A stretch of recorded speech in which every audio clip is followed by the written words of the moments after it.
Hello everyone and welcome to episode 54 of the HooperCast. I'm Mr. Hooper and I have Dustin Weldon, of course, here, the co-captain of this. What kind of craft do we operate, Dustin?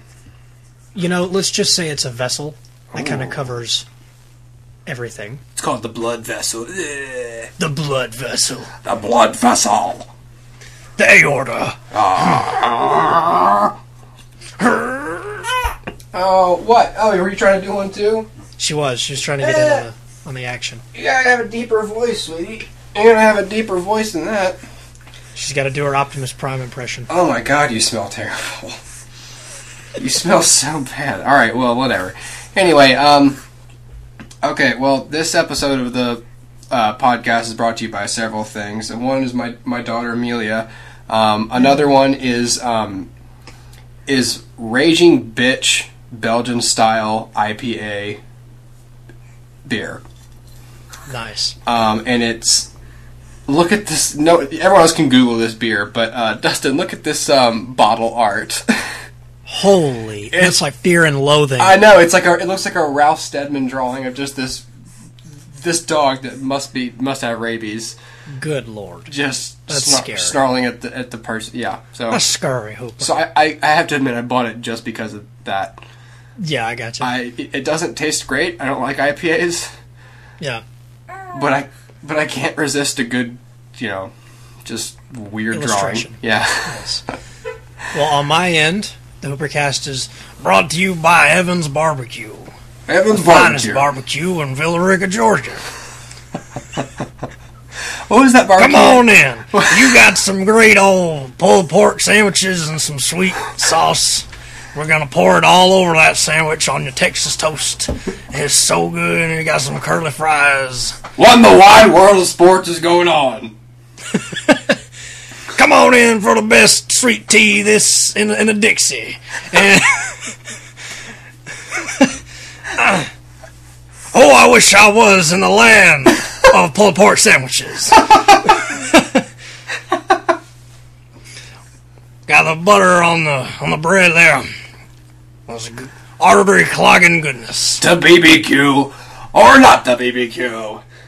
That's the question. And the answer is yes. The answer is always BBQ. But only at Evans, the finest barbecue place in Villarica, Georgia. We cast a real small net, that way you can't disprove us. If we said it was the finest in the South, well, we haven't tried all those places, but we have tried everyone in Villarica. And we're the finest. We've done the market research. We've got ice cubes the size of your head. And we'll throw them down that sweet tea with a little wedge of lemon. Oh my god! Oh, Jesus. You all right there? I had too much water. You mean sweet tea? I mean... From Evans Barbecue. Homemade, fresh every day. The finest barbecue in Villarica, Georgia. I wonder if they have a website. EvansBarbecue.com. Everyone. .ga.com. Oh. .ga.com. Anyway, oh god. They're open Tuesday through Saturday, 11 to 9, or until the food is sold out. It literally says that on the website.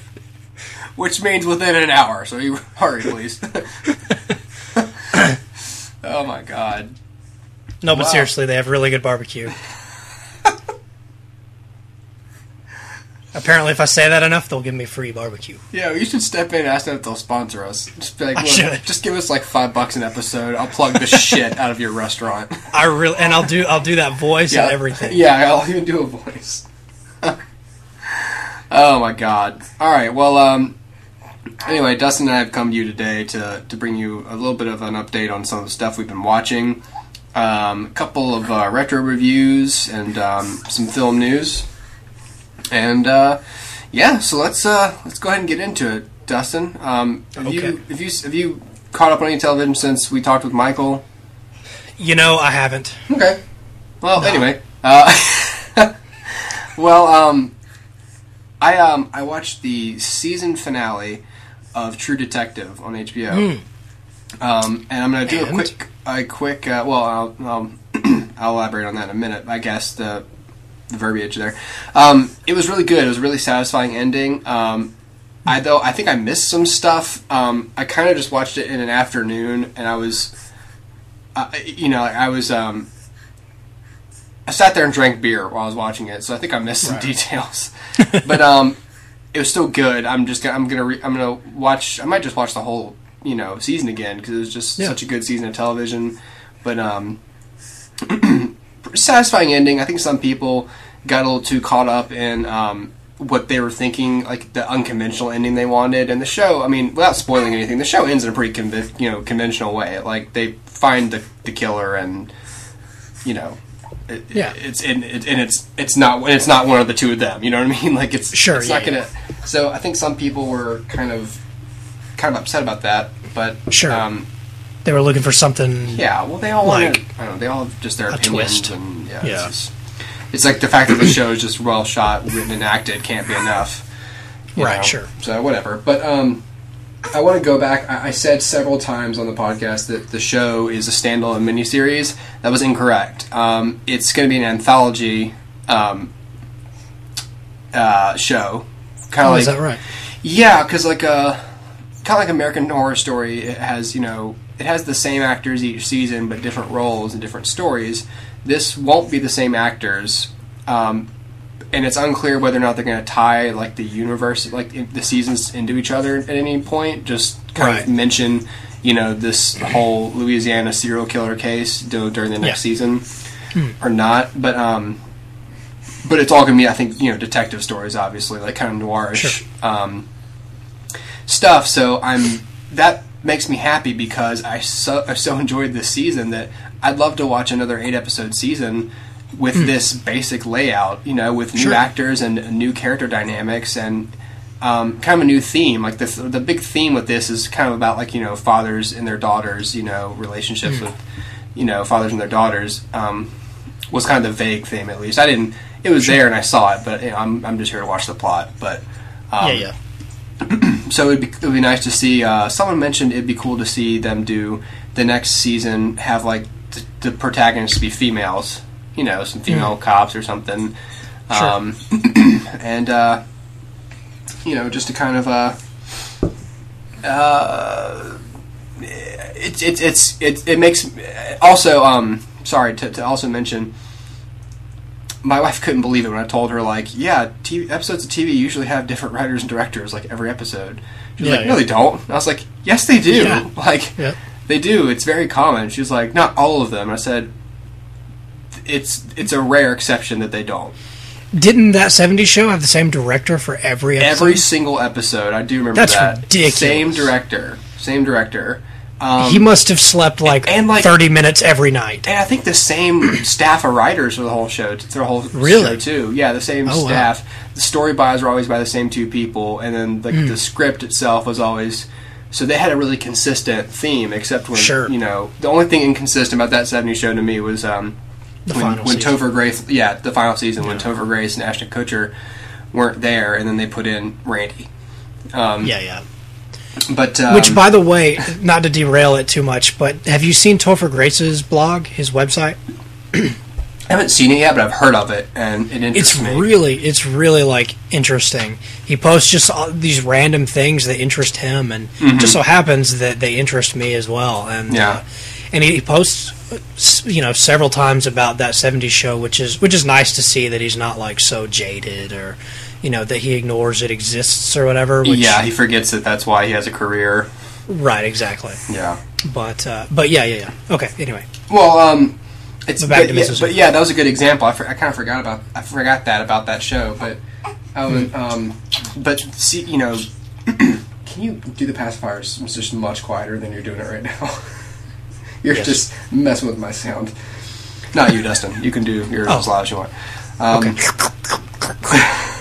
So, but True Detective has the same, the showrunner, the writer's the same guy, and the same director for the whole thing, and it really helps the show, keep a certain level of continuity. I don't know if it's going to be the same director for the whole thing. I would hope it's the same writer, because it's kind of his... Oh,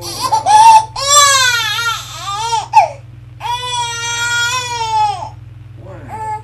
What? I know, I hope it's him, too. I'll be just as upset if it's not Nick Polizitonia or whatever his name is. He's got, like, a weird, big Italian last name. But it's his... Hey, it's his, it's whole... Oh, my God, sorry, Dustin. I was hoping she would... You're good. Kind of be quieter. Hey. It's his vision. So, right. I would hope that he kind of... Otherwise, then it's going to have no flow to it, like, from season to season. Which, I'll always have this first season, that's fine. But I hate acknowledging that other seasons of a show don't exist. I hate pretending that Rocky 4 doesn't, or 5 or whatever it is. I hate pretending that doesn't exist. Yeah. I agree. It's easy to, but you don't want to have to retcon one because you feel like you're either a fan or you're not. But it's like I'm a fan of 5 of those films, not right. Exactly. So, anyway, great show. I highly recommend anyone who has HBO or HBO Go or the internet and a good pirating platform to watch True Detective, because damn, it was worth my time. Pay attention. Not every single reference they put in there is going to lead somewhere. That's fine. I think it's bad writing to do that. It's obvious and it's predictable. So, entertaining show. Definitely worth your time, and it won't take you that much. You could watch it in a weekend if you really want to. Right. Yeah. So, awesome. Yeah. Okay. The other show that I've been watching lately, I keep forgetting to mention it. Mrs. Hooper and I have been plowing through Game of Thrones, also on HBO. Yes. The 4th season is going to start on our anniversary on April 6th, and so she's seen all of it, and she's trying to catch me up. So we're on season 3. We're about halfway through it, almost all the way through it. And I rewatched the first season because it's been like a year and a half since I saw it. And obviously it's one of those shows where if you like, kind of medieval-ish stories like like Lord of the Rings or, I don't know, just shows. I don't know. I have to explain it. It's just it's based on some good books, and the 3rd season in particular is pretty awesome. Especially, do you follow the show, Dustin? Well, I've seen the first season. That's it. It's good. I can explain why, but I've just seen the first season.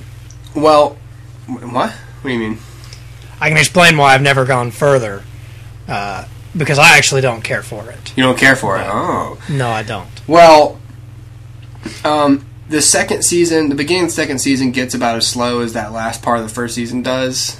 But it kind of picks up, and then season 3 picks up. There's just more plot that does occur. I will admit that I fell asleep during several of them. But there are some episodes that are pretty awesome. So once I'm done kind of sprinting through these, we'll see how season 4 gets. But right now I'm enjoying it. If there wasn't anyone to watch it with, I don't know how interested I would be in it. Sure.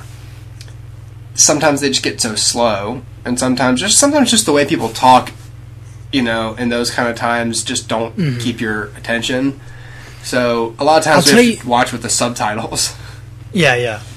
I'll give you my quick little review on Game of Thrones. All right. For anyone who cares. And obviously I've only seen the first season, so I can't speak beyond that. But I disagree that if you like Lord of the Rings, you'll like Game of Thrones, or even that if you like the fantasy kind of genre, that you'll like Game of Thrones. I'm not huge into fantasy, but I love Lord of the Rings. I've made no secret of that on this podcast. Here's my problem with it is it's like Lord of the Rings, but without any of the hope. To me, it's Lord of the Rings minus optimism. Yeah. and to me, it's hard to get into something where there's just no optimism at all. And so I've seen that first season, and it was kind of a chore to get through it. Honestly, it wasn't like I was having fun. And I mean, there are shows like The Walking Dead that I like, but at least for a while there, I was kind of watching it just because I could keep making fun of it. It wasn't because I was actually enjoying it. But with Game of Thrones, like, I couldn't make fun of it because it was well crafted. It just wasn't my cup of tea. So therefore, there was no fun really to be had for me in continuing. And so, you know, I know that's really opposite what everybody thinks about this show. And it's really strange to me that it's caught on as big as it has. But to me, it's just, you know, so devoid of optimism, and I just can't bring myself to watch something like that. You know, I have no problem watching people screw each other over and kill each other, but as long as there's like a some sort of dangling hope somewhere, and you know, I just didn't find that in the first season, and it's possible that if I watched the second or third seasons of Game of Thrones, I would find it, but you know, it's gonna take a lot for me to sit down and rewatch it, or to continue. Well, but I'm glad you guys are having fun with it, though. I don't mean to disparage it, because it is a well crafted show. I'm gonna stop watching the show now because Dustin hates it so much. No, there are 3 characters in the show that. Whenever it cuts to them and their little stories, I do perk up, and I think maybe that's the reason I keep watching, is because I care about those. I care about Tyrion Lannister. Tyrion, yeah. I care about Daenerys Targaryen, and Arya Stark, the little his younger daughter, youngest. The tomboy daughter. Yeah. Because her whole, I mean, Tyrion's whole thing is, because I find the 3 of them interesting, the most interesting characters, because Tyrion's the one who, I'll agree with that. Of all the Lannisters, who are just a bunch of inbred shitheads, he's the one who seems to actually be a good person, and he has the biggest axe to grind, because his dad basically said, not only are you half a man, but you killed your mother, and because of that, fuck you. And he's like, wow, okay. So you kind of wonder, like, is he going to take that resentment and kind of undermine his family? And his family are the ones who are trying to, you know, tyrannize the whole realm. I enjoy Tyrionize it. He'll Tyrionize. Oh, Tyrion. What's his name? Derek. Yeah, Derek. I smell a pun. How delightful! I want to see Amelia's face when you do that. She finally closed her eyes, and she sort of just was ignoring me, like, whatever. Whatever, Dad. Whatever you have to do to make yourself laugh. Yeah, whatever you have to do to remind yourself that you're just one person. Amelia! I'm shocked that's not waking her up. So I enjoy watching Daenerys because if you... Okay, I'm not going to delve too much into this because it's just getting too many details. Basically, Daenerys' like father or grandfather was like the rightful king, and he was kind of like a crazy asshole, and everyone killed him and usurped the throne. But you know, rules are rules. Like, she's the rightful heir to the Iron Throne, so you kind of follow her because she kind of came into her own after marrying into the Dothraki, and now she's kind of self-actualized and thinks, I'm going to take that. I'm going to take it back for House Targaryen. And, and especially in Season 3, she's just a badass so far. You know, like, you know, dragons and armies and just, you know, just totally not giving a shit. It's great. And the third, for Arya, because I guess of all the Stark children, like, she's the one who... First of all, she's the one who defies type the most, because just being a girl but not wanting to marry off some lord is interesting. And because she seems the most vulnerable... Because she's on her own. She's separated from her family and traveling with these rough people, like, here and there. And so you're kind of the most worried for her safety. So those 3 things are really keeping me engaged so far. So, I'll tell you. While I was watching it, I did enjoy Jon Snow's character as well. Yeah, I'm half and half on Jon Snow. Like, I like him, but he's not. I already liked him from the start. You know, he's the bastard. He's kind of like the not an anti-hero, but he's just sort of, he's not the shining star of their family, but he's a good person. But right now, he's just not doing that much. Oh, really? Okay. Like he is, but I'm just kind of like, okay, well, eventually he'll, like, he's way off, you know, way off from everyone else. Yeah. And you're just kind of like, what's he got to do with the overall? He's not doing anything. Like, I want to feel how everything else is affecting him. Sure. Yeah. You know. Yeah. No, that makes sense. Yeah. So I'm enjoying the show. Still at this point, but like I said, it's the strength of those characters. Yeah. Those three at least, or rather, me being curious about their fate. Sure. So, yeah. Well, let's go into movies. I've seen one thing, but it wasn't, it's my retro review. So what did you see, Dustin? I saw a documentary, it came out last year, called Good Old Freda. Okay. And, it's available on Netflix Instant Streaming if you're interested. Basically, you know, I'm a big Beatles fan, and I had never heard the name Freda Kelly before, but Freda Kelly was basically the secretary to the Beatles. She arrived on the scene before the Beatles made their first record, and was there after they broke up. And since, you know, the 60s, she has kind of just taken regular jobs and keeps to herself and has never really told her story. And so this was the first time that we kind of got an insight into her, but also she gives us a very personal insight into the Beatles that I find fascinating because, you know, you can watch something like Beatles Anthology and you see the Beatles kind of telling their story for themselves, and that's fine, but, you know, there's stuff that they kind of leave out. And as Paul talks, it's selfish in that he tells his own version of it, right? Mm-hmm. George likewise tells his own version. But this was Freda, kind of an unbiased third party, telling the story of the Beatles from her perspective as their secretary. And so you kind of get to know the Beatles in a different way. You know, what are their characters? And then also it focused a little bit on the families of the Beatles, which as far as I've, you know, researched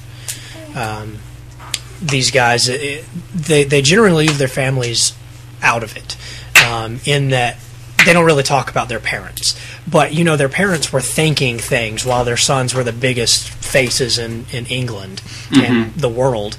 And so what were they thinking and what were they doing? And Freda was sort of like a midpoint between Paul and his father, or between Ringo and his parents whenever they were away, and so she got to know their parents very closely. And so as she talks about the way that their parents were, it also gives insight into the way that the Beatles are.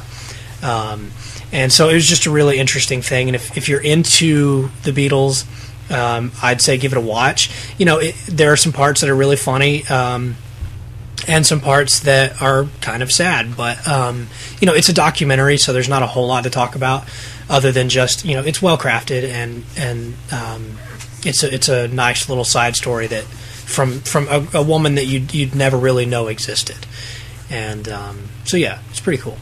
Sweet. Yeah. And like I said, it's on Netflix, so if you have an hour and a half to kill, and I believe it's the first independent film to ever, it may be the first film in general to ever license actual Beatles recordings in the film. Wow. Because she's still close to the Beatles. So yeah, it's a rare thing. You can't really get those. Right, yeah. It's kind of like when the American Hustle trailer had the Led Zeppelin song. It's like, this is exactly. Rare. Which I saw that on, or when School of Rock had it. Right? Yeah, School of Rock, but they had to, like, plead for it. Yeah. I think Shrek 3, or maybe 2, had Immigrant Song. They had Immigrant Song. And then there was an NFL commercial recently that had a Led Zeppelin song, and I can't remember what it was now. It may have been like Communication Breakdown or something. I can't remember what it was, but it was shocking.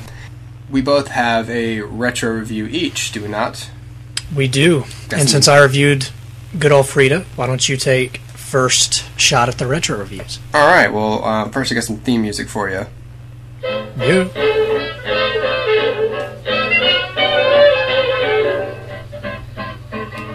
I guess I'll start. And another news today, the stock market took another plunge. All right, today for our retro reviews. Good old Chicago. I saw. Oh, I messed up the Google Doc. Oh, okay. Well, I saw Poltergeist. 1982. Yes.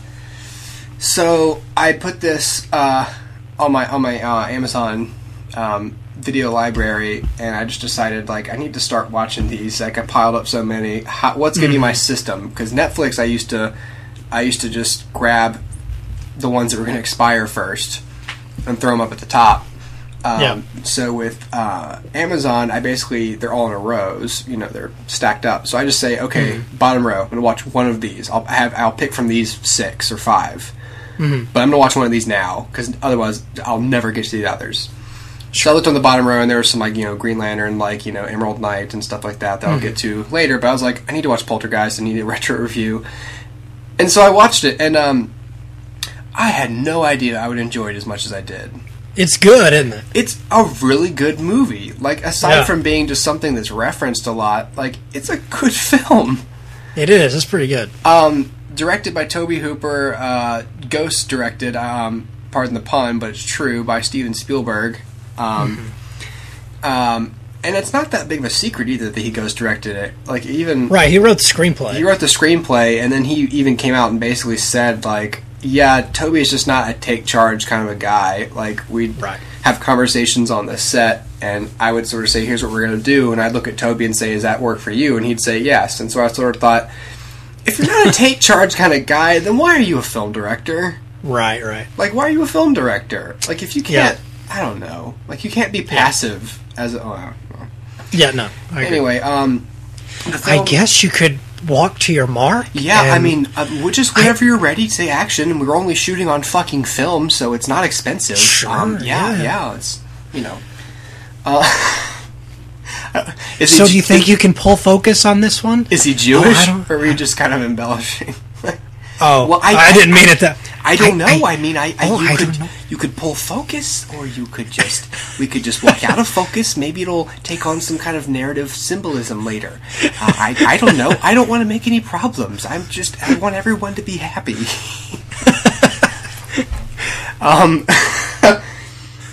Well, it's movie's basically about this family, and they've the husband's like a real estate developer. He's in real estate, and they all, you know, they've all moved into one of the houses of this subdivision that they've recently built, and you know, the kitchen chairs start moving. That's the thing, by the way, that shot where they pan away from the kitchen and then you pan back like 5 seconds later and all the chairs are stacked. I was like, holy shit, like that freaked me out. And they actually homaged that shot in one of the Paranormal Activities, where they put the camera on a fan and have it swivel. Yeah, and I thought back to that, and it's stupid because I should have watched Paranormal Activity and thought back to Poltergeist, but I did the other way, which is weird. But it's an effective thing because it's just like, oh my god, now the chairs are all stacked up. That's freaky. And it's basically how these, you know, malevolent ghosts, these spirits that can't move on, basically are, you know, they take one of the daughters into like their realm and stuff, and even when they bring the medium over and they say like, we don't even go in that room anymore, like the daughter's been missing for like 2 weeks at this point, and it's just like, can you imagine just even like the school asking where your kid is, and you can't tell them, oh, they're in like the shadow realm, the phantom zone, wherever they're Dimension they are. X. Yeah, they're pulled into another dimension by dead people. What do you tell people? Just like, I have no idea. There could be a whole movie about like the cops saying, "Yeah, where's your kid?" Yeah, we think. Yeah, like, did you kill your like? Where's your daughter? Like, did y'all kill her? What'd you do? Because right. She's nowhere to be found. Everyone's. I just want to hear your side of the story, man. Just show her to me. Yeah. Just make sure you know. Like these days with all the cops, go through that door, Mr. Policeman. Yeah, maybe. I could go through this door. Oh God! Oh no! So what's happened here? Maybe in 1982, no one would ask any questions. But Jesus, today, man, can you imagine? Yeah. There'd be a service dog and like 3 attorneys over at that house. Like, where's this little girl? Yeah. Yeah. Wow. Actually, they should remake Poltergeist. Aren't they trying to remake it? I think so. That should be the remake. Just don't even get all the way through the original plot. Like, have the lawyers stop it and just arrest the family for like their missing children. Yes. And the movie ends. She's trapped in there forever. I think they should do a sequel to The Incredibles, where they pull Dash into like the Phantom Zone or whatever, and Mr. Incredible just plays Craig T. Nelson's role from. Just go full circle here. From Coach. No, because Craig T. Nelson was in Poltergeist. Oh my God! I holy crap! I didn't even look at the list of actors the whole time. I was like, God, he's familiar. Yeah, dude, that's Mr. Incredible. Oh my God! Wow. Well, I was wondering why you weren't understanding the reference I was making. Yeah, that's why I just jumped to the only other one I know of, Craig T. Nelson. Coach, Poltergeist, I just, Incredibles. I bring in The Incredibles, and just your face was like, why? I don't. Why would you think about The Incredibles? This has nothing to do with that. I was like, okay, well, sure, we can do that. Sure. But even when they bring the medium over to the house, and they say we don't go into that room anymore, and they open the door, and all the furniture's just spinning around, like the demons are basically just like, yeah, we're here, what about it? Like, we're throwing chairs around, the toys' heads are all spinning, like that was, and it has like 2 climaxes too. That's the best part. It does. Like, it ends, it's really and then cool. It ramps up again, and it's insane. It is fucking insane. Like, that movie was great. Yeah, I had a good time with it. I thought I was just going to get through it, and then, like, okay, now I know all the references that I've seen across the years, and on Family Guy in particular, and I get it. And now I watched it, and I was like, I'm so glad I watched that. That was a great film. Like, don't watch any of the sequels. The face ripping off, that doesn't really hold up at all. I'd heard about that, but yes. But the rest of the effects are pretty sweet. Like, even to her just opening the door and just all the growls and yells and all the wind, like, the practical effects are fantastic. Yeah. I also read about the Poltergeist. I learned about the Poltergeist curse. Are you aware of this? No, tell me about that. Basically, like, 3 of those actors died, like, really prematurely. Like, the girl who plays the one who gets taken, Carrie Ann. She's in, like, some of the sequels or whatever. She died, like...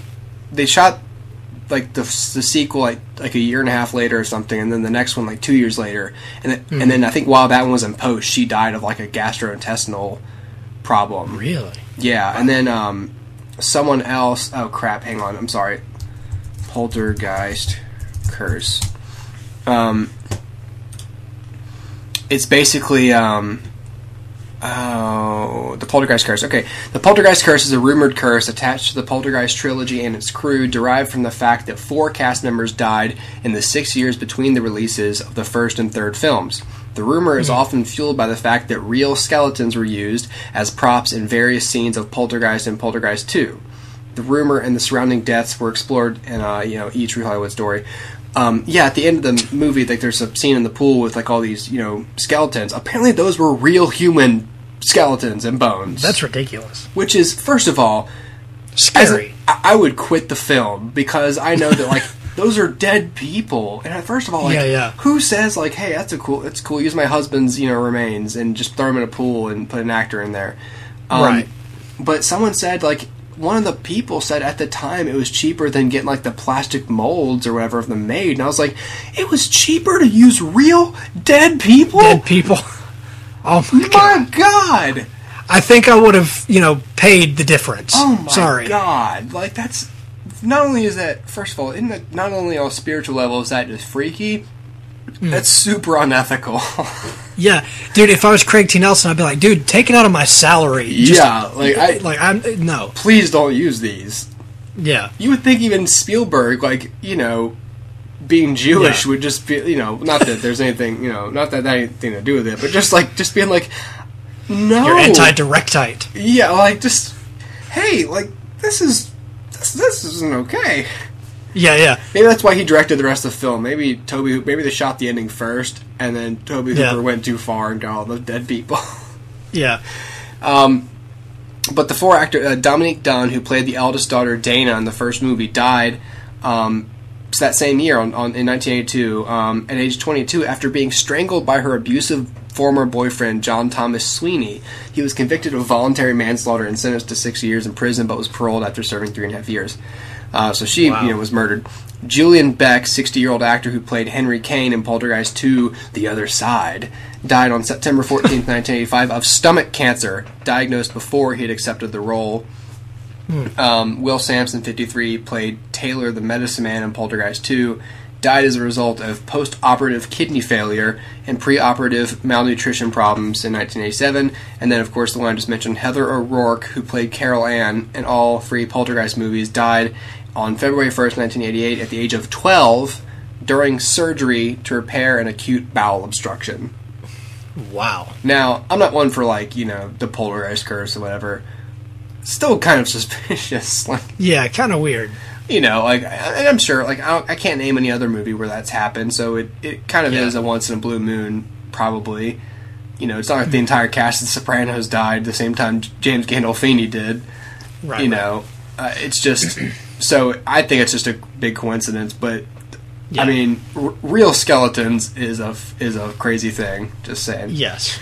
Regardless of that, the movie is really great, and if you're also 30 years behind on seeing Poltergeist like I am, you can catch it on Amazon Prime Video or just a library, or probably your dad's movie collection. So, probably good film. I'll call it a must see, and really if you're like me, my wife thinks that I'm into horror movies now.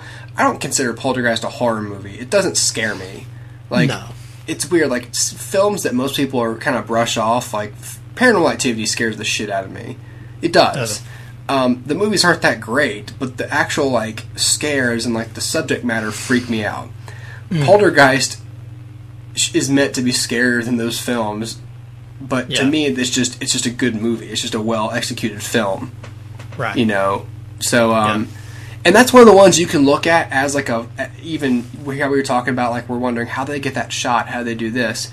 You can ask those questions during it, but not be taken out of the movie. Yeah. In my opinion. Horror movies in particular, I'm how do they do that? I wonder that, but it doesn't, if anything, it doesn't remove you, It keeps me from being more scared. Sure, so, great film. Highly recommend Poltergeist. But, dude, that stuff exists, man.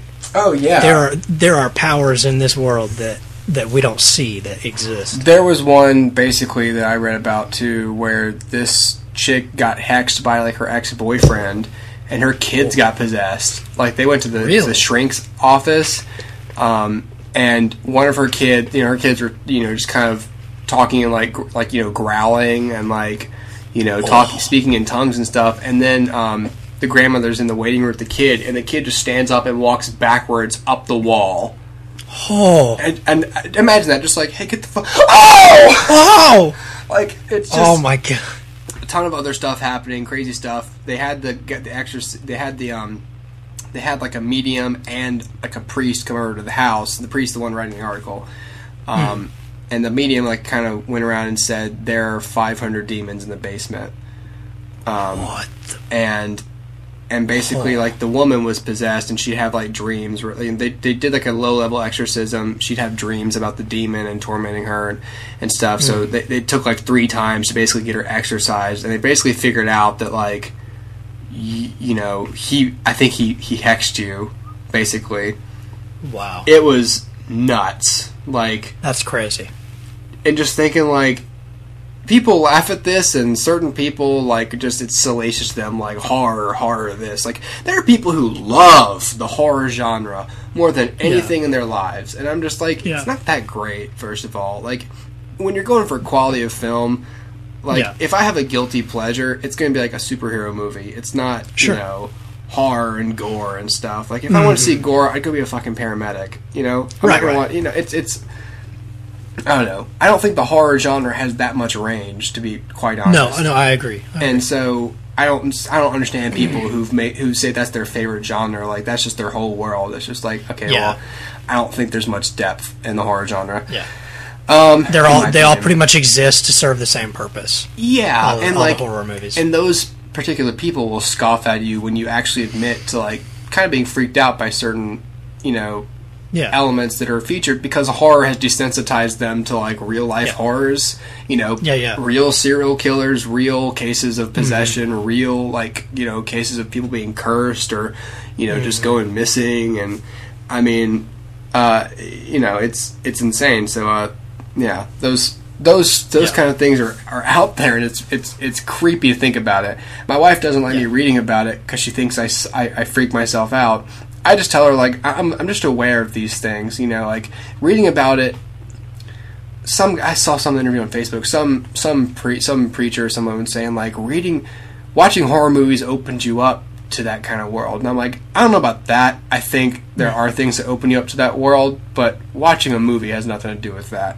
Right. No. Asking the devil to to enter your home and possess your inanimate objects or yourself. That is. Don't do that. Yeah. Right. No. But like the people, like The Conjuring, I mentioned last episode, we watched The Conjuring. Like that's a real story, and like the voice or ghost or whatever basically asked if it could enter this doll, Annabelle, and the people were like, yeah, okay, and the doll started like. They found like messages like scrawled on their walls when they got home. The doll was sort of, it was at the front of the bed and it was at the end of the bed when they got home, or it was on the floor away from the bed, or it was in a different room, or it was on, or they put it like on the floor and then they came back and it was on the bed and the pillows were moved. Like it was some scary shit. And one person woke up and like Annabelle had like a pair of scissors in her hands. Like it was creepy. And the whoever they are, the Warrens, basically told them like, it's not a ghost, it's not a spirit, it's a malevolent entity, and it's not they can't possess objects. Like it's manipulating the object, it's moving it, but what it wants is to possess you. It's working on possessing you. And it's just creepy. Like, that doll right now is locked up in their house with a bunch of other cursed stuff.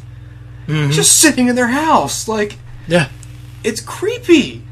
Yeah, that's ridiculous. Anyway, all right. Well, Dustin, what's your retro review? All right, so I've got a movie that I should have seen a long time ago, which is Akira Kurosawa's Seven Samurai from 1954. Have you seen this? I have not, but what I'm going to do this weekend is I'm going to watch The Magnificent Seven, which is a Western remake of The Seven Samurai. So I've heard it's incredible. I heard it's really good. So, and I heard the same about Kurosawa. I've not seen it. Yeah. So Seven Samurai is available on Hulu Plus. It's part of the Criterion Collection, so it's on there. That's where I watched it. So if you have Hulu Plus, definitely check it out. Basically, for those of you who don't know, it's about a village that is targeted by these bandits, and so the villagers, in order to survive this raid by the bandits, need to hire samurai to protect their village. So the first act of the film is really, like the assembling together of seven samurai.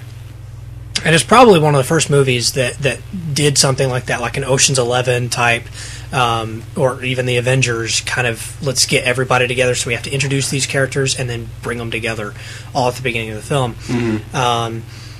That's just one of the many things that this movie probably does first, because when you watch it, it does read as a contemporary movie, which is very surprising.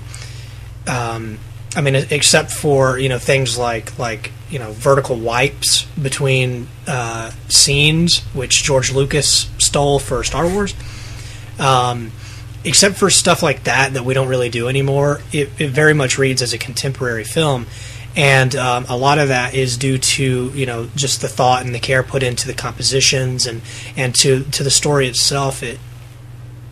The pacing is brilliant, and it's a 3.5 hour film, but it doesn't feel like it. It feels much shorter because you're just wrapped up in it this whole time. So here's my recommendation for this film. If you're a screenwriter, if you're a cinematographer, if you're a director, or if you want to be, you need to see Seven Samurai. If you're an editor, if you're an actor, you need to see Seven Samurai.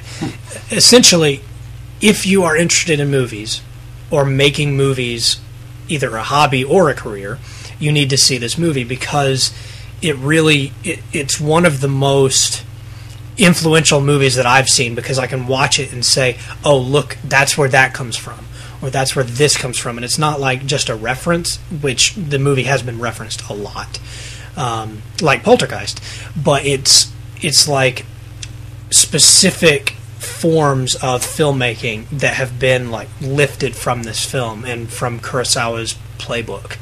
And so anyway, all of that is to say it's a great film that needs to be seen, and it needs to be preserved, and it is in Japanese, so you will have to watch it with the subtitles and read.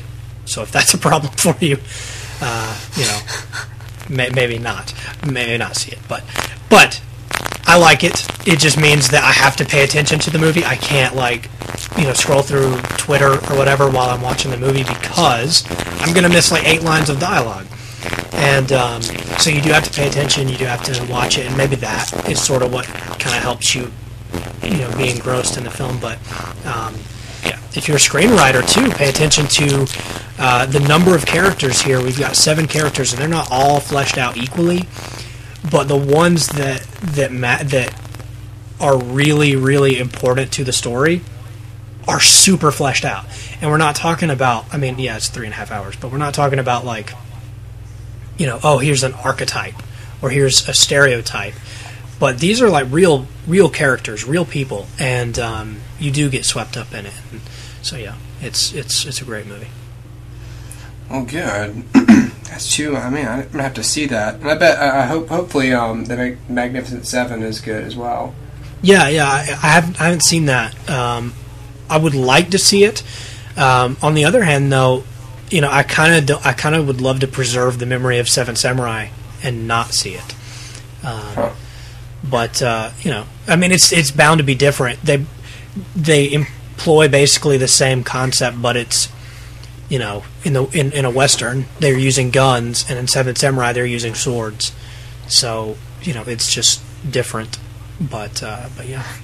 I don't know how you actually want to introduce this next segment, but I've got some sound ready. Okay, go ahead with the sound then. All aboard the Specualtion station, bitches. Oh, that was one honk. Okay. Not as exciting as I thought. All aboard! All aboard! Specualtion station! Anyway, okay, go ahead. So yeah, we're calling this segment Specualtion Station. We're just gonna talk about junk and junk that may happen, but may not happen. And it's up to you to ignore us when we're wrong, and then praise us as geniuses when we're correct. Oh yeah, we're hoping to get our batting average really, really solid. I know, I'm so nervous for the first one that we're just gonna what?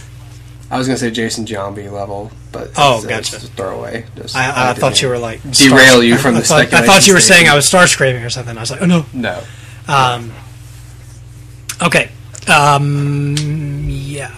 So here's what I want to talk about. I don't think we've talked about this particular bit of television news on the podcast yet, but on February 27th, I believe it was Associated Press announced that Aaron Paul was in talks for a role in Better Call Saul. Mm-hmm. Better Call Saul, of course, being the spinoff of Breaking Bad, the spinoff prequel of Breaking Bad. And so the question, of course, becomes how does... And spoiler alert for Breaking Bad, by the way, guys. You may want to skip forward if you don't want spoilers. Basically, we know that that Jesse Pinkman didn't have a lot of contact with Saul Goodman before Breaking Bad. We knew he knew of him, so because he gave Walt the recommendation. But as far as we knew, the two of them had never met. So my question becomes, Hooper, how do you deal with a character who has never met the main character of a show and still have that character in the show? A character who can never meet the main character. Okay, yeah, I'm trying to think of the past history. Like, if you remember, I think they needed a criminal lawyer. Yeah. So Jesse says, I know a guy, I think it was maybe even like Crazy 8 or something, was like, he used Saul Goodman. Yeah. And so Walt, we need to go see him. And they go see him, but it was pretty clear that Jesse and Saul had never had any meeting. They'd never had a connection. So I guess my question is, how would you, as a writer, then bring Jesse Pinkman into the show if he can't, or if you ever have him meet Saul, it has to be such a minor meeting that Saul doesn't remember it. Yeah. This already spells bad news to me, because the fact that they're announcing it either means, one, it will be small and they're just making a big deal out of it so that the people will watch it. B, it's bigger, that's why they're announcing it, and that's bad because of what you just mentioned. Like, yeah, of those two options, like, I don't know how they would do it. Like, they just should have not had him. Really, they shouldn't have done a spin-off, like, in my opinion. Yeah, like, yeah.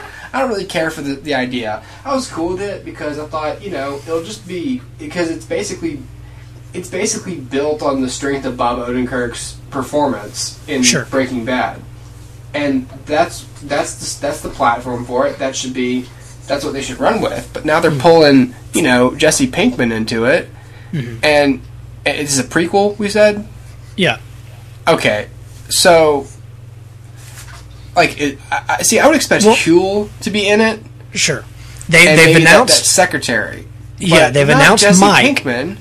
And where's he coming from? Like, right. He's in a different city, right? Isn't he in Los Angeles? Who? Saul? Saul. I'm not sure. As far as he's in a different city, and if he is, why is Jesse Pinkman there? As far as I know, it's gonna take place in Albuquerque, because we know that I think it was Crazy 8 who used Saul. So Saul, I would expect to see him. Okay. All right, well, have him be a big character in the story. Like, have Crazy 8 be a character. This is my hang-up as well. But here's the deal. See, I'm a little more optimistic about the spinoff than I know that you are. Because I would love to just return back to that universe. But let me point out an older interview. This is from December, from Entertainment Weekly. This is an interview with Vince Gilligan. Okay. And he says... let me tell you the question. The question is, what has been the big challenge in formulating Better Call Saul, and how can you clarify, can you clarify how much of the show will be a prequel, and whether we might see scenes that take place after the events of Breaking Bad? Yeah. Are we going to hop around in time a little? And this was Vince Gilligan's answer. Peter Gould is a wonderful writer and producer and director who worked on Breaking Bad with me from the first season, and he created the character of Saul Goodman. He and I have been turning that over in our heads quite a bit. We think, by and large, this show will be a prequel, but the wonderful thing about the fractured chronology we employed on Breaking Bad for many years is the audience will not be thrown by us jumping around in time. So it's possible that we may indeed do that, and we'll see the past and perhaps the future. So, and he goes on, but that's the part I want to focus on. So then the question is, does this open up an opportunity to see Jesse after he leaves the Nazi compound in the finale of Breaking Bad, and give maybe a little more closure as to where he goes or what he does after the close of that first show? And so then my question to you is, does that make you more approving of the show or less? I don't care what happens to Jesse Pinkman. Okay. Like, in my mind, Jesse Pinkman got out, and then he drives fast cars in the movie Need for Speed in theaters, March, whatever. No, I was okay with to me, Breaking Bad ended perfectly. And in regard to Jesse Pinkman, like, continuing the spoilers, I didn't need to know where he went. I just needed to know that he got out. Yeah. And wherever he's going, he's better off. Right. I don't want to know exactly what he's doing. Sure. Because it almost tells you, like, it spoon feeds you a happy ending for him. And to me, it was enough that he just escaped. He lived, he escaped. Who knows where he is? Hopefully he went to Alaska like he said he would go to, but hopefully he's off the grid and he doesn't get caught. Right. So if they even hint or reference where he might be, I'm kind of like, they'll probably do it in a way that doesn't piss me off, but I'm kind of like, why mention that? Like, to me, just leave Jesse out of it. To me, like, I don't mind this show existing. I do mind if it fucks with Breaking Bad, because I'm so protective of that show. Yeah. And I know it is possible to make a show, to diminish the quality of a show after it's been on air. Right. It is possible. Yeah, look at the Star Wars prequels. And I don't want them to do that with Breaking Bad. I don't want that to happen. Sure. I'm a little more optimistic about the show than I think you give me credit for, but I'm still not as up there with you. Okay. But I'm just more like, if they had never mentioned it, I wouldn't be sitting around going, they should do a Saul spinoff. Right. Well, so here's where the speculation comes in. I'm going to speculate that what we're going to see is what follows after Jesse leaves in the finale. He's in the car, and I believe that if Aaron Paul has a recurring role in Better Call Saul, which I think it hasn't been announced or anything, but I think that's probably what he's in talks for. They're probably not announcing we're in talks with him for a guest spot. Yeah, they don't specify, but it's probably a recurring role. And if that's the case, then the only way I can see that fitting in, and I think that Peter Gould and Vince Gilligan know this, and Aaron Paul and Bob Odenkirk, that the only way that can possibly happen is post Breaking Bad. And to me, that makes me more excited, because it's like you said, I believe that Breaking Bad ended perfectly. I'm not sitting around saying, I wonder where he is. I know there probably are people who are doing that, but I'm not one of them. And like you said, I wouldn't sit around and say, where's my Saul spinoff? It's just, it wouldn't have crossed my mind. But that they're doing it, and that it may, in fact, do some things post Breaking Bad, I think is really, really, really cool. And so for me, it gives a chance to maybe see where Jesse goes or what he does, and I don't necessarily see it as spoon feeding, but rather, the finale of Breaking Bad. Breaking Bad was the story of Walt, so the finale very wisely focused on Walt, and Jesse played a very small part in the finale. So this would kind of say, we recognize as writers the importance of Jesse Pinkman and the connection that the audience has with him, and we're going a step further and giving you just a little bit more.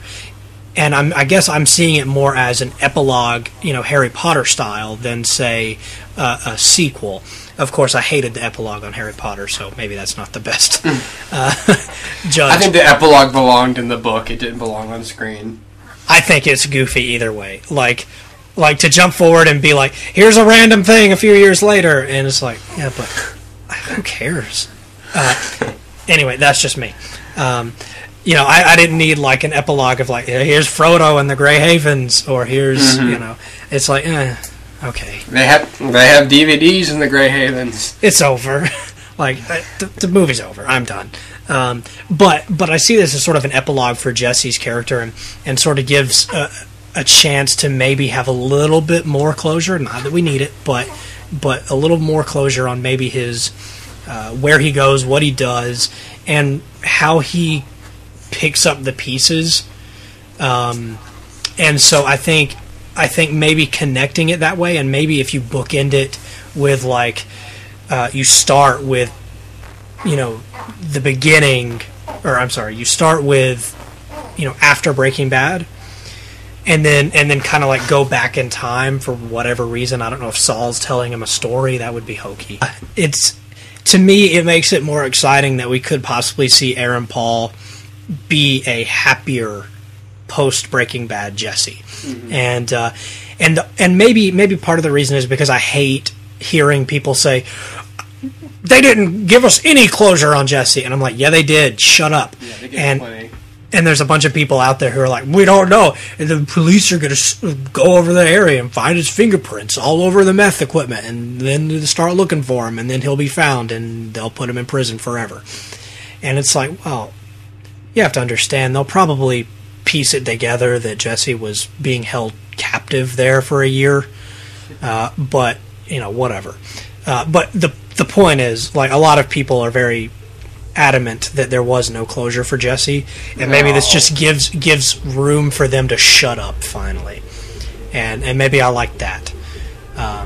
So I think if we have a future Jesse, it would be better because it would go further in preserving the legacy of Breaking Bad, because we wouldn't be working against the continuity already set up, and instead we'd be doing something new, which, I think is probably a good sign for me, because it's not going to mess with continuity.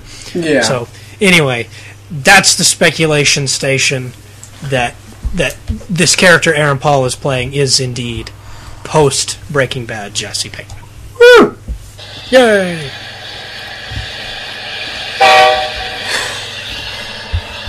I will never use that. All aboard! I will never use... I'm sorry. All aboard! Back to the HooperCast now. Have your tickets in your hand. I will never use that sound effect again, because it just failed me twice. Yeah. Like, do you have more? Oh, here, I'll pause. Oh, there was more. Oh, well, okay. Yeah. Alright, well, what is it, you? Where's your pacifier? You goof, you need this. You wanted this.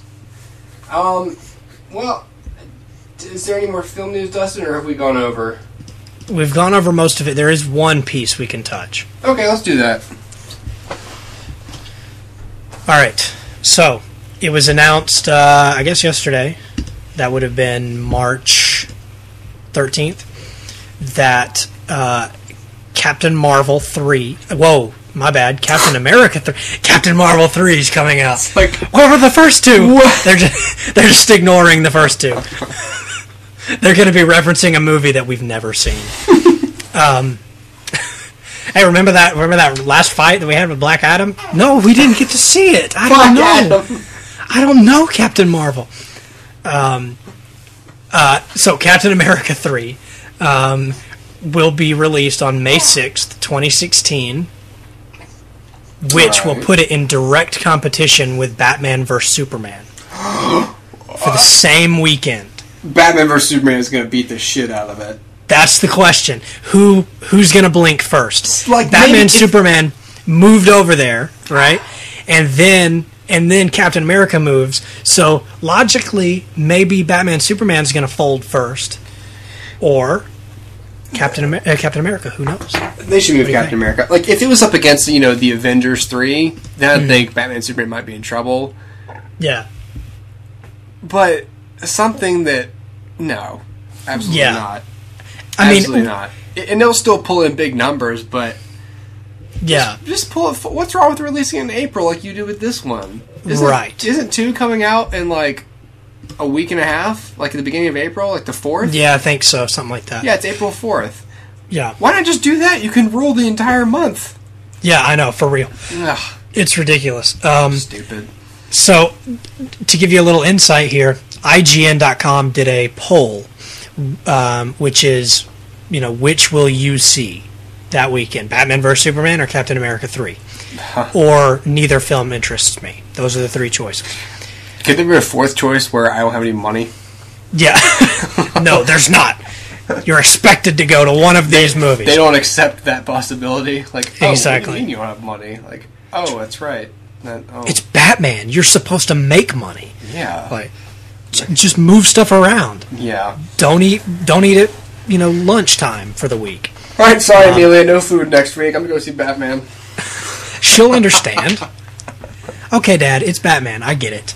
Yeah, I understand. So here's the results of that poll. Neither film interests me. Got 2.25% of the vote. Uh-huh. Captain America got 33.43% of the vote, and Batman vs. Superman got 64.32% of the vote.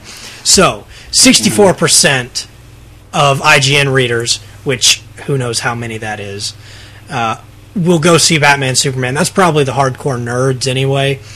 But yeah, so it looks like Batman Superman's probably going to beat the crap out of Captain America 3 that weekend. So, who do you think should move? Captain America? Wasn't Batman Superman there first? Yes. Captain America should move. One, because it's going to make less money, and two, because it was their second move. Yeah. Go somewhere else. But I don't think they will. No, they won't. But I'll let Marvel worry about that. It's just like when Disney was like, let's put Winnie the Pooh up next to Harry Potter. Yeah, exactly. That was smart. Yeah, for real. Stupid idiots. I know. So stupid. Like, that's so dumb. I can't even. Like, it's who. I mean, the smart thing to do is, okay, Harry Potter's coming out. Nobody release anything. Yeah, or even if it's not against Harry Potter, this is Winnie the Pooh. Let's release this around Thanksgiving or something. Yeah, around Christmas. I mean, that's like, just put it there because it's they thought that they were like, counter marketing. Yeah. To who? Everyone likes Harry Potter. Exactly. Everyone in there includes your Winnie the Pooh audience. If you market it against, the King's Speech, you'll have, people going to the King's Speech, but you'll have families going to see. Yeah, yep. Well, it's. Yeah, that's right. But so that's the problem. Like, Captain America probably won't move because they're going to be like full of themselves and be like, "No, we're not blinking. We already moved." Imagine the humiliation if we moved there and then left. Imagine the humiliation when you could tell that whoever put it there in the first place is a moron. Yeah, imagine the humiliation when you get fired because Captain America 3 takes because all the money went to DC and Warner Brothers. Yeah. Nice job. Yeah. Yeah, that's stupid. Yeah. That's dumb. So, there you go. Yeah. I'll watch all the Marvel movies no matter what, but even I won't argue with just the sheer logic of Batman Superman's never been done on screen before, in live action. And this is the third Captain America movie. People have, even if the story is a new story, it's they've seen it. They've seen Chris Evans as Captain America. Exactly. Like, no matter how exciting your story is, it's not going to be enough to tell people I'll see something I've seen before a third time. Yeah. Or I'll see Batman and Superman on screen for the first time. Yeah, and Ben Affleck for the first time. Ben Affleck as Batman, and Jesse Eisenberg as Lex Luthor. Yeah. And, all this stuff. Like, you were right, less Luthor. Less, less than, yeah. Less Luthor. Well, I'm less Luthor than, we don't crash ever. That's what we do. LexCorp never crashes. Eduardo, I didn't use any of their code, okay? I promise. Yep. It's pure curiosity alone will get asses in seats for Batman Superman. Yeah. You don't have to, too many reasons to see it already, and then you put in Captain America, and it's like, right. Unless Captain America 3 is like, we promised to put every single, top 10 Maxim actress in the movie completely naked and, on a trampoline or something. Right. It's not, people are going to go see Batman and Superman. Or Captain America and Spider-Man. Then, that would be a thing. Yeah, because then it's like, plus Hugh Jackman, Yeah, and Wolverine, okay, maybe, yeah. Yeah, it's just one of those, but it's like Batman and Superman on screen for the first time. Like, regardless of how I feel about that movie already, it's like, one, I'd rather see Batman and Superman even above Captain America 3, and it's just going to make more money. It just will. It'll take most of the audience. More than 60%, even that poll is generous to Captain America. Yeah. That poll is, like I said, a lot of nerds. Yeah. A lot of nerds are going to go see Captain America 3 because it's Captain America 3. Yeah, and they'll go see it, but not that weekend. But the general public, whenever I think of general public, I usually think of, like, my grandpa. Like, what's my grandpa more likely going to go see? Yeah, I think of my brother. He's going to go see Batman. Yeah, so. Yeah. If Peter was going to go see either one of those movies, he's going to go see Batman. Yeah, He exactly. just is. Just how it is. I mean, just think about, like, just in general, you have, like, the popularity of the character Batman is, like, right here, and then there's, like, Captain America, and then Superman somewhere in between. Right, so you add you add the first and second. Yeah. It's already greater than the third, but now it's, way greater. Oh, Black Widow's going to be in Captain America 3? Oh, sign me up. See, that's the thing about Captain America 2. I want to see it. I may see it in theaters, I may not. The point is, I know for a fact that there's a romantic story between the two of them. And I'm like, does every single character in the movie have to have a love and have to be interested romantically in every other character in the movie?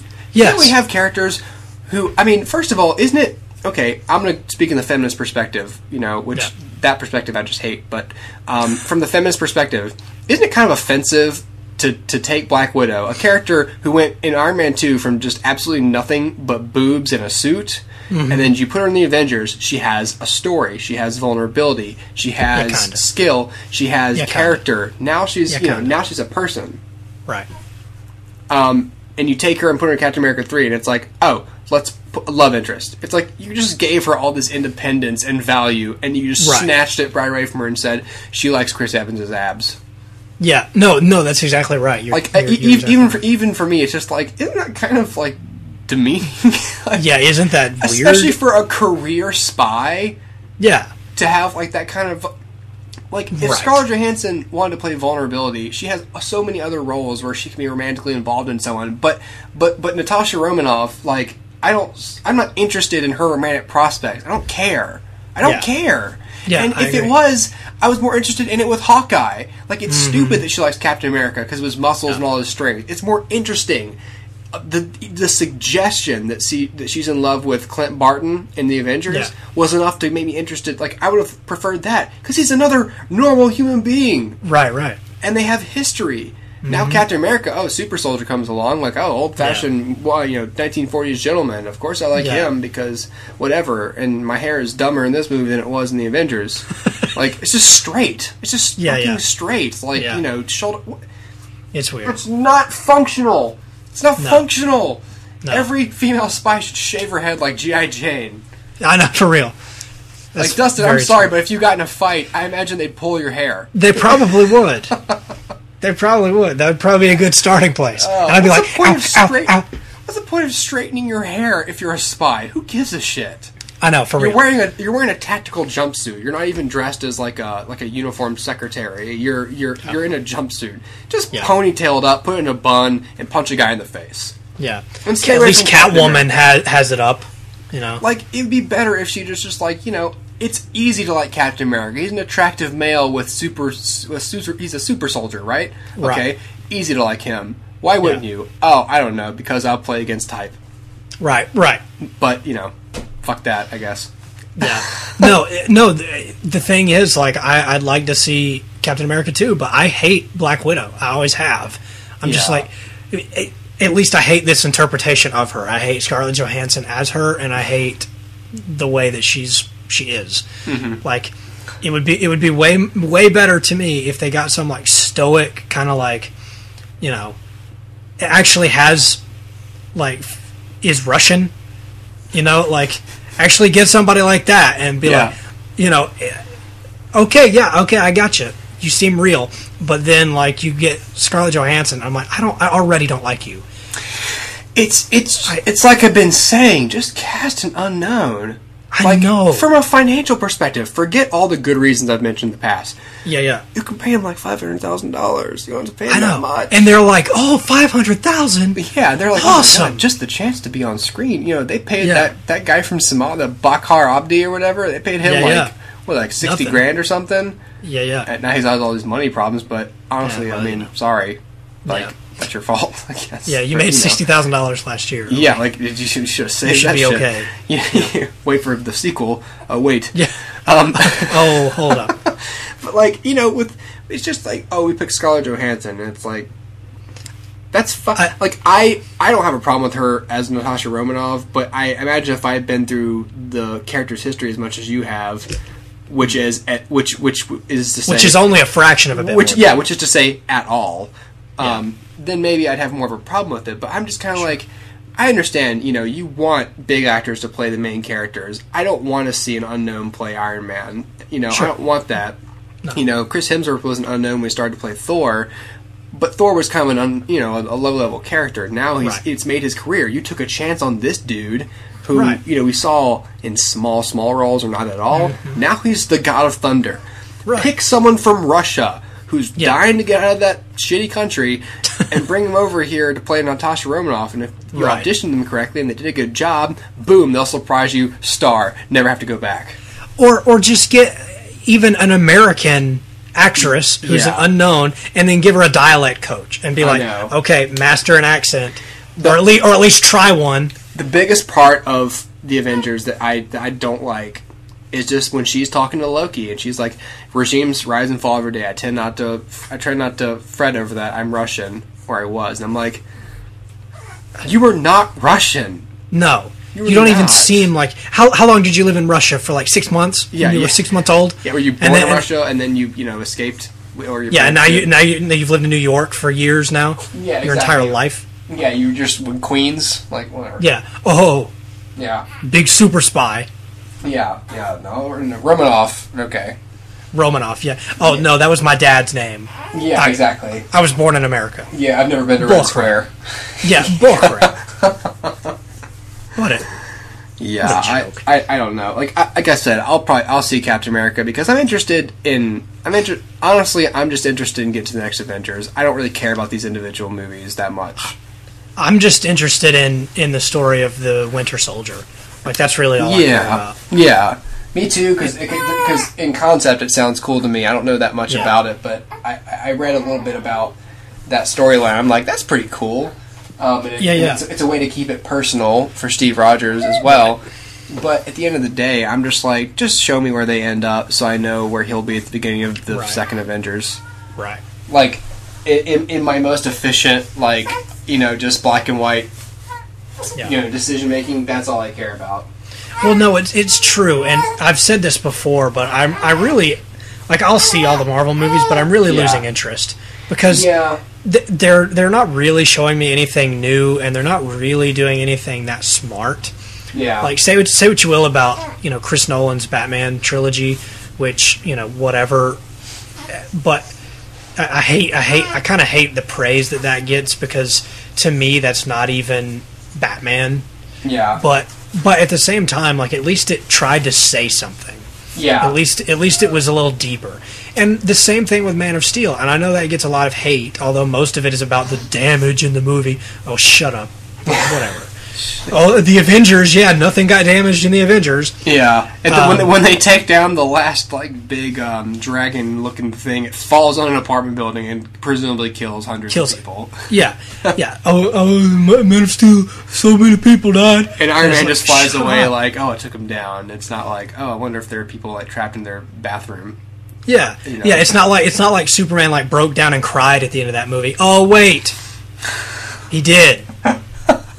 Dude freaking killed people, and he hated himself for it. That's a deep, character who, you're trying to say something about, what would a character like that be like on Earth? I prefer the Avengers to Man of Steel, but at least at the end of Man of Steel, he was like, oh god, so many people are dead. At the end of the Avengers, they're like, let's go get some shawarma. Yeah, let's go eat. Even freaking Robert Downey Jr. or Tony Stark, who's dead, he's like, I want to eat. And it's like, dude, you just died. Hold on. What'd you see? You were just in another dimension. I'll later. I'm super hungry. I'm hungry. No, I want a sandwich. And it's just that's funny, but that level of nothing matters kind of grates me as I rewatch the Avengers. It's everything's so snarky. I love you, Joss, but let something have some weight. Yeah. Even Coulson's death didn't have as much weight as it should have to me. And it's a fun Saturday morning romp, but it didn't really say much. Yeah. Other than here's a bunch of characters that you like, and here they are all together. Right. So. Which I like, but they kind of need to step it up for the next one, or I'm... I agree. And I don't know why I did that voice, which was, I guess, 1930s Robinson. That was a retro review. We've got some movies today on the Chicago Sun-Times Radio Network, RKO. Fireside Chats. Baseball. Johnny boy. That's it for sports. John, drink more beer. John. T.I. is the best rapper.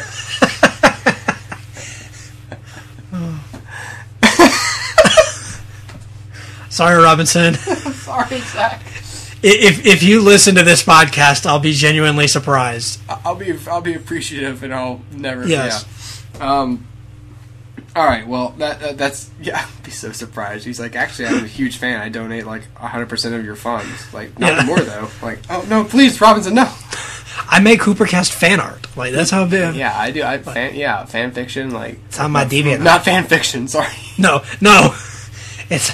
It's on my DeviantArt page. You can go there. I draw Hooper. I draw HooperCast. That's what I do. Digital paintings. Oh my god. Dude, I really want Shia LaBeouf to be on our podcast. I know.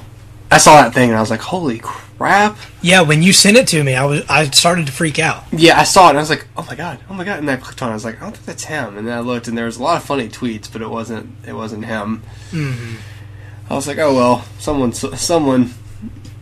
that guy's one of our listeners now. Yeah, there's no money in there yet. We should tweet people. We should tweet like Nathan Fillion and like William Shatner. Just throw it out there. Be like, will you at least just respond to my tweet, and then we can just like be casual friends on Twitter. Yeah, I know, for real. Oh my god, I love Nathan Fillion. I wish if he came on the podcast, like we could cash out. We don't have to do any more of these. Just I know, for real. We'd just be like, we didn't even interview him. We just talked to him about talked to him painting or something, like for real. Any subject. God. How cool would it be to have like Rob Paulsen on the podcast? It sucks that we're not there. But we will be, everyone. We will be. HooperCast talking tunes. We will be with your help. If you go up to the top of the Tumblr page, there's a PayPal donate button. You can donate any amount of money, whatever you can give, whatever you feel like giving, even a little bit that you don't want to give. But maybe you're like, I feel guilty about something bad I did earlier today. I shouldn't have ran that red light or jaywalked or struck my wife. Maybe you just donate some money to the HooperCast to sort of make up for it, for your apparent guilt. Pay it forward, like Haley Joel Osment. Yeah, pay it forward. Actually, if you're Haley Joel Osment, you probably shouldn't donate money because you probably need it. Yeah, Haley Joel Osment, if you're listening, would you please come on the podcast after you donate? I just made fun of him. Delete that. Delete what I said. Wait, we need you. Let's erase the insult. Wait, I like you. I own Secondhand Lions. Oh god, what a good movie! I know, it's a good movie. For that matter, Robert Duvall and Michael Caine, please come on the podcast. All three of you. Holy crap, that'd be amazing. Holy cow, that would be awesome. Oh yeah.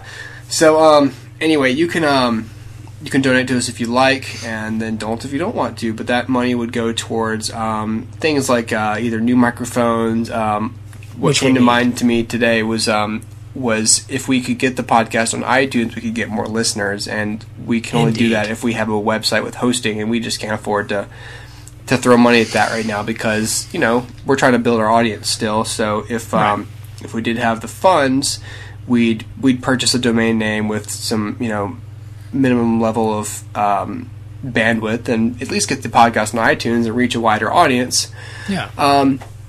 And then I wouldn't guilt you guys as much about donations. But until then, give what you can, give what you want to give.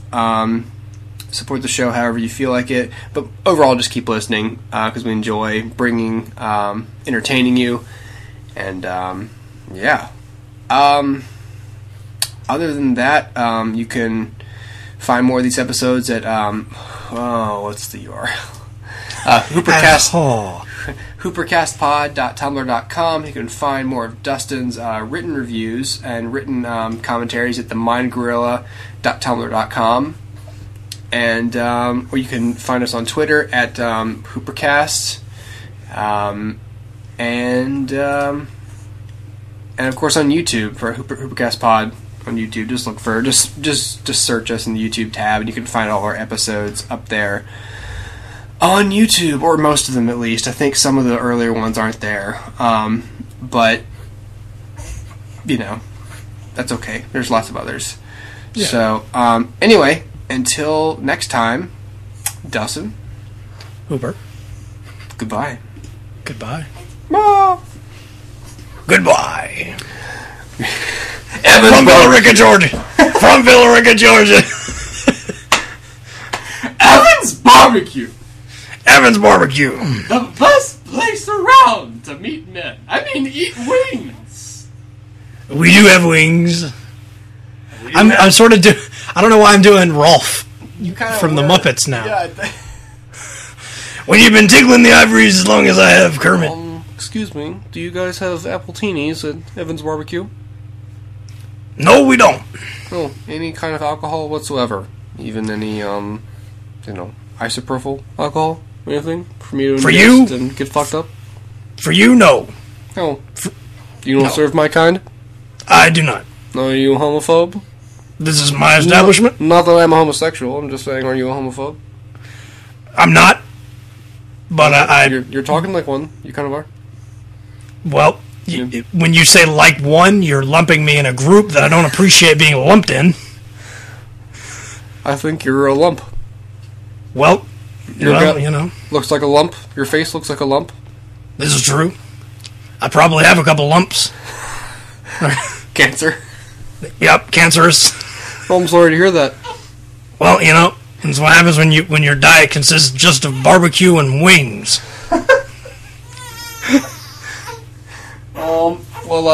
Excuse me, I'm going to take a hit of this alcohol. Please tell me more about your cancer.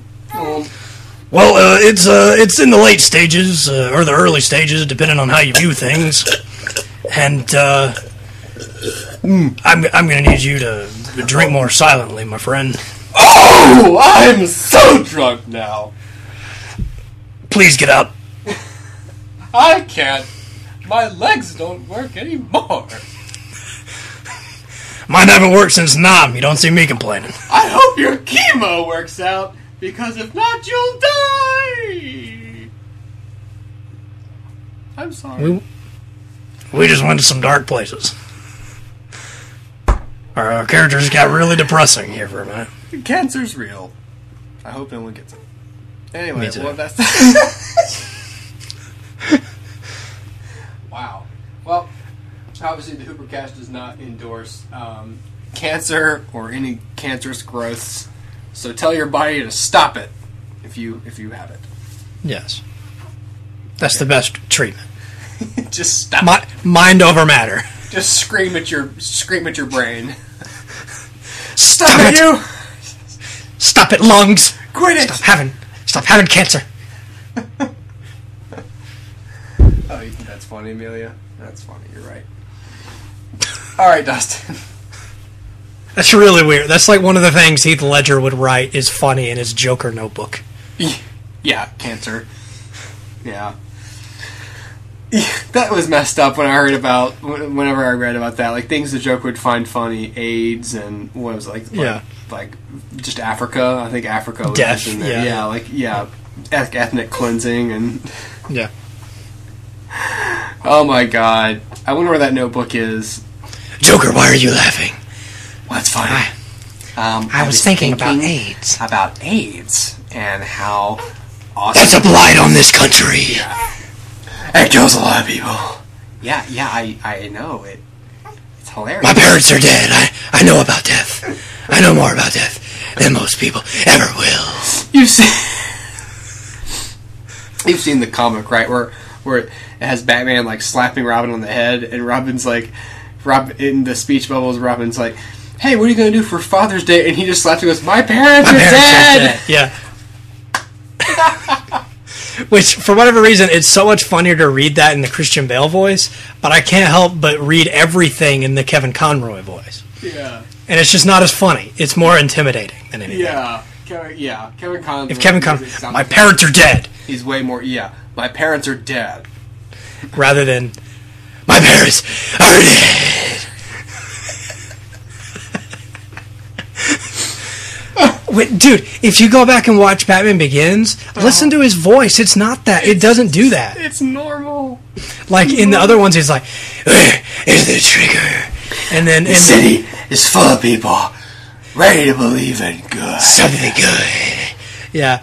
But, like, in the first one, he's like, you rattled his cage. Yeah. It's way more like, you rattled his cage. But ready. Yeah. You ready to take down the mob. It's just like, it's just a little deeper. It's not who I am. But the second one's not who I am underneath. Yeah, it sounds more like Christian Bale. It's like, it's not who I am underneath, but what I do that defines me. Yeah. And the other ones would be like, it's not who I am underneath, and what I do that defines me. It's like a growly Adam Sandler, like,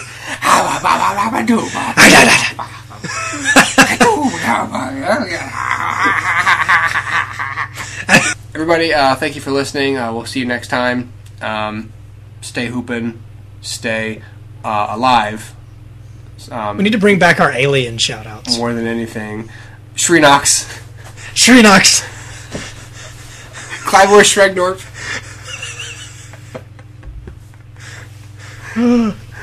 Oh my god. Alright.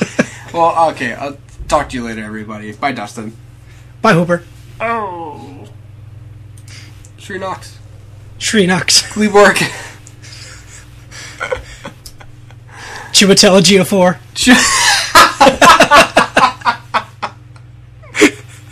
I was born a free man in New York.